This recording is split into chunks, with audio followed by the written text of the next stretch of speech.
Thanks for clicking on Wayne.com for this final regular season edition of Inside the Zone. 3 games left. Thank before goodness. The Komets. Yeah, I think that's kind of how they feel too. It's kind of been a treading water process. Oh, I don't know if it's been treading. Well, I'm not going to say sinking because there have been some moments and they've worked on some things that were needed to be worked on, and we have seen that. So I'm heading in a positive direction as we head to the playoffs because I know this team can flip the switch. Well, I think everybody's looking forward to the playoffs. I mean, they have to have been, haven't they? Just waiting. Yeah. Oh, by the way, I'm your new right winger. Well, yeah, that's been a little bit of an issue. Gary talked about that after Wednesday's game, is just how much they've had to juggle, especially with some minor injuries and a few major injuries. Well, I thought the most interesting thing out of that was him talking about how guys aren't practicing, but they're playing. You know, I mean, they're that banged up. And, you know, if you're playing, you don't really talk about what the specifics are. But he's right. I mean, if you think about it, I thought about it. There's like 4 or 5 guys who, if there was anybody else, they'd be sitting in the stands, but there isn't anybody else to throw in.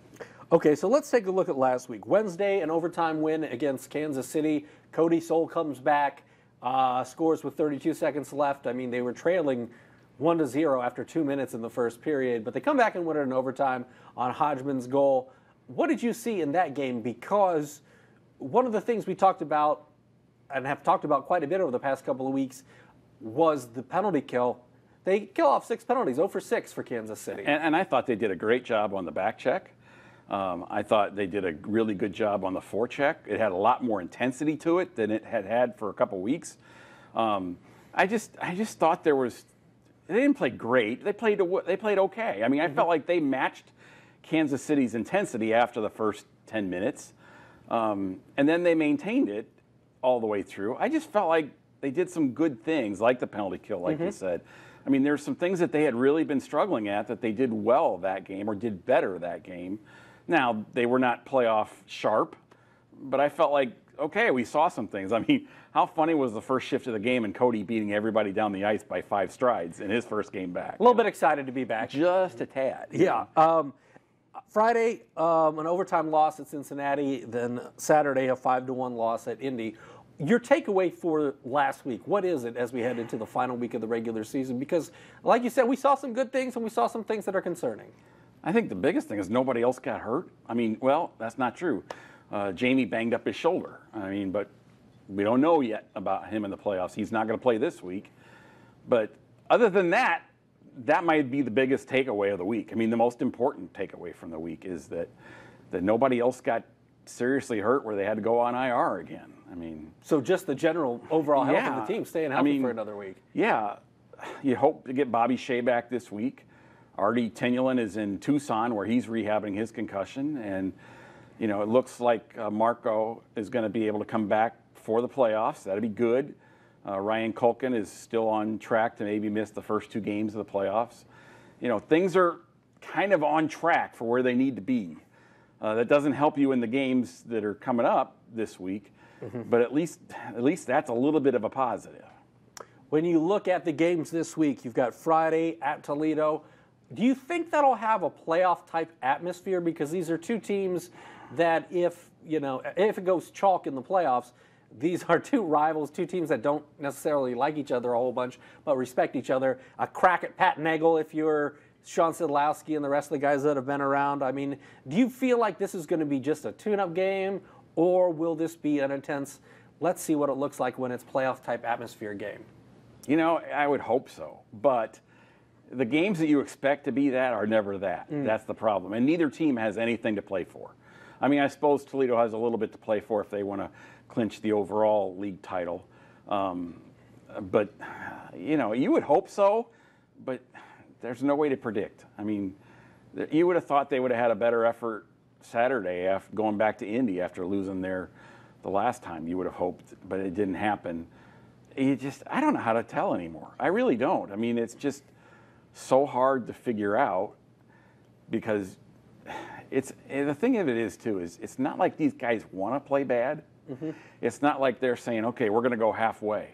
You can't. I mean, now they might have more to give, but it's not like you can't do your job halfway. I can't do my job halfway. Well, I mean, I don't think you don't go into it thinking I'm going to coast through this. Right. You know, you just Well, that's not how it works. And you never know who's watching too. Right, but I when it mean, comes to even with scouting. those guys, is what I'm saying is they are not.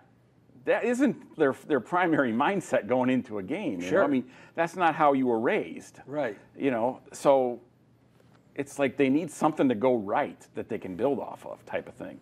And lately, with the opponent scoring first 10 out of 11 times, your mindset just changes right there. And it's not like, I don't think that they want to play, that they're trying to play this poorly. It's just kind of happening. How do you solve that problem? Because you said 10 out of 11, the other team has scored first.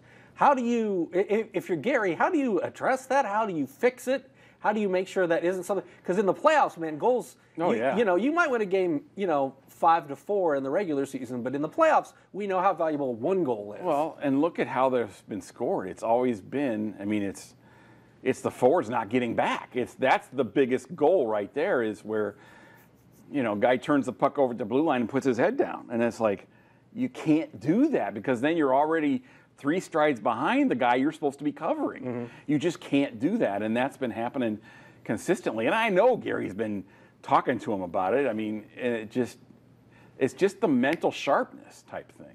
So Saturday, Wheeling comes here, and then Sunday they close out the regular season against Cincinnati, a team they will likely play in the first round of the playoffs, with those first 2 games being home Saturday the 14th, Sunday the 15th of April. How do you expect that game to go? Because you want to go into the playoffs with momentum, but you don't want to show all your cards as well. I think you can tell the difference in the way the Komets have played at home. They're much sharper at home the last 3-4 weeks than they've been on the road, which is to be expected probably. But I think they'll be fired up because I think there'll be a pretty good crowd both nights, and they usually play better in front of a big crowd.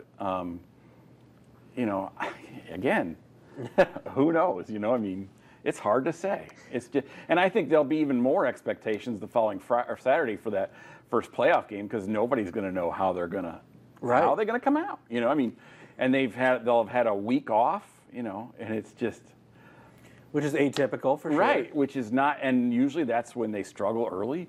But we've also seen teams that have struggled like this come out for that first playoff game and try to blow the other team out of the building in the first period too. I don't know. It's going to be interesting to see. As far as team MVP goes, no, I imagine Sean Sedlowski is your guy. It has to be. It really does. Hauser's played well of late. We saw him. He looked really good Wednesday night, other than that early goal. So are there any surprises out there that you could say also are in competition for perhaps team MVP? Yeah, you could say Garrett Thompson easily. Mm-hmm. You could say Gabriel Desjardins. Mm-hmm. You could very much say them. But it's going to be hard to beat Sid. It's going to be hard to beat Sid, yes. I think in any other year, the other 3 guys would be very, very worthy candidates. But Sid leading the league in scoring and leading it in plus minus, I mean, what more do you want? Right. Statistically, I mean, you can't do a whole lot better. Yeah. For you, how would you summarize the last month of what we've seen from the Komets as they get ready for the postseason? Because, once kind of their positioning was solidified, it became, let's get healthy, let's work on a few things. Yeah, because that was going to happen anyway. And I'm not saying that was Gary's game plan or anything, but it's kind of natural to let down when you're in a spot. I mean, you're not getting any better, you're not getting any worse there, and then you throw the injuries on top of it. I've seen this before. This is 91-92 all over again, and that's tomorrow's story about how I've seen every bit of this before. Mm-hmm. Almost the exact same factor where they've had major injuries and that team had major injuries and call-ups, and it was so much out of your control. That's the hard part about all this, is that it's so much out of their control. I mean, you lose guys, okay, where do you go get them right now? Right. You don't want to, the SPHL teams that are in the playoffs, mm-hmm. they don't want to send you anybody. So they're not going to send you anybody. And then you got to wait for the kids out of college and junior. Well, if they think they're getting drafted, they're not coming. Right. They're not going to risk that. So then who do you get? Right. You've got a limited pool, really limited pool. And then you don't even get them in for practice hardly So you're just making the best with what you've got. Yeah, how much are they worth at that point then? You don't know. I mean, they might be a diamond in the rough. You just don't know. You're just swinging and hoping you hit something, you know. Final question, what are you most looking forward or most want to see out of the Komets this last week before we get to the playoffs? I want to see them not give up the first goal.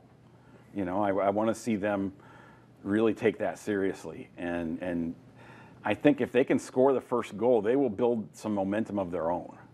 And I think if they can do that for 2 or 3 games in a row, suddenly everything else is kind of forgotten, and then they're rolling again. You know, if they can change the perspective in their own minds, you know, how much of this is it is what it is, and you just got to find a different way to look at it, which is what Jamie Shasman is so good at as a captain. Well, he's not there.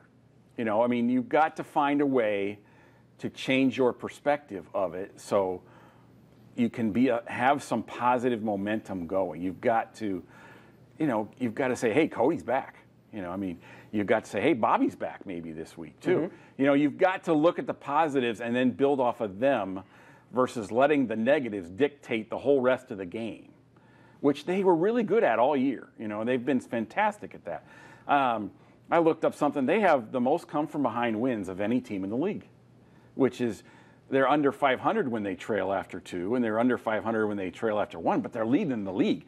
That's what I'm talking about. You've got to change that perspective just a little bit to maybe give them something else positive to think about. Well, that is a lot to think about and digest for next week. Hopefully, we will see that this coming week as the K's get ready for the postseason with 3 games left in the regular season. But for this week, he's Blake, I'm Glenn, and we'll talk to you next Monday on Inside the Zone.